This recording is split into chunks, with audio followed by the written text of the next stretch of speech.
Hey, what's happening, everybody? So, for those of you who've been following me for a while, you guys know that, I'm a Samsung fanatic, and I use an iPhone, and I use Google Pixels. These are like my three main go tos, right? But the last couple of years, ever since Apple did this whole eSIM thing with the iPhone, I haven't been taking the SIM card out because there's no SIM card to take out. And to me, eSIM is a pain in the neck. And I know a lot of people might say that it only takes 15 minutes for it to do the transfer. Look, I'm busy, and sometimes 15 minutes can mean me losing hundreds, maybe thousands of dollars. So that doesn't work. So I just leave my eSIM in there at all times. But a couple of weeks ago, a friend of mine challenged me to see if I could only use a Samsung phone again as my daily driver without the iPhone. So what I did, and look, and real quick disclaimer, yes, I love iMessage, but my friends and family, we don't have an issue with me we're just not like that. We don't go crazy over the blue bubbles. It is what it is. Plus, we have other ways of messaging each other. A lot of the times, Facebook Messenger, Instagram Messenger, we hit each other up in different ways. So it's not a big deal. All right, so I did. Now, I did it I only lasted 2 days, right? Because what I discovered is the way I use my Pixel, the iPhone, and the Samsung, there's features inside of these individual phones that over the last couple of years, that I've really, really gotten used to using because I carry 2 phones at all time. But like I said, the SIM card stays in the iPhone 15 Pro, and these are the ones I switch back and forth to, and I use them on a daily basis. Now, the one thing that I'm going to say that has really made a huge difference, that I noticed a difference, that and I have an Apple Watch, so my Apple Watch was kind of useless with this, right? As it should be. You shouldn't be able to use an Apple Watch with a Samsung phone, and I have no desire to.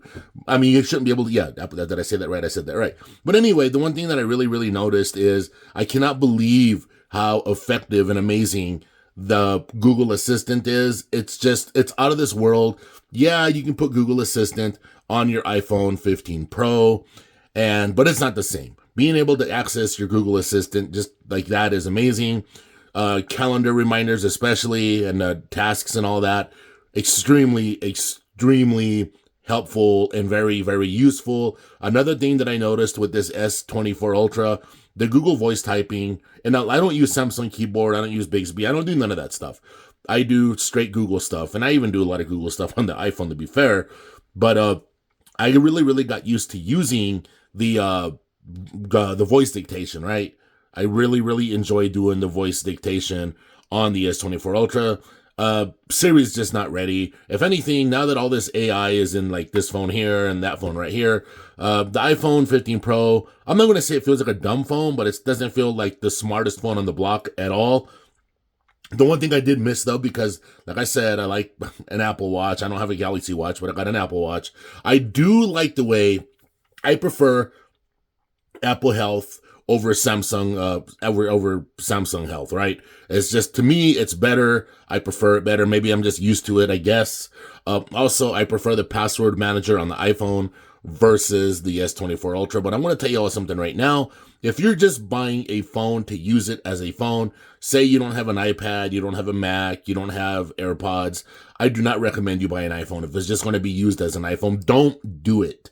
There are people that say, well, I do it. No, you're not doing it effectively. Trust me, I'm an expert. I know. All right. But long story short, the S24 Ultra, as for me, using it only as a daily driver is extremely enjoyable, because that's that's what I did, a couple years ago anyway, maybe 3 years ago now, I don't know. But using this as a daily driver all the time, not a big deal, right? It wasn't hard at all. Were there some stuff that I missed about the iPhone? Of course, I've gotten too used to there's stuff I miss about the Pixel when I'm just using this. So I've gotten really too used to the iPhone. The one thing that I do like about the iPhone, I think it's a lot easier to share social media, to share iMessage, to share articles. I just think it works better. And for those of you, if you're watching this video, you'll know what I'm talking about. But like, if I had to just like pick one phone to use for like a whole year, say there was no other choice, I would definitely get the S24 Ultra, just for the versatility and the camera options on here. If you ever use the Samsung Galaxy S23 or an S24 Ultra for video and filming, whatever, You will love the options that you get inside of here, and just the way that you can customize stuff just to work for you, the pro mode, all that stuff. It works extremely crazy, and it's really really nice. It's great. So anyway, that's going to be it for this one. Thank all of you for watching, and I will catch all you later. Take care.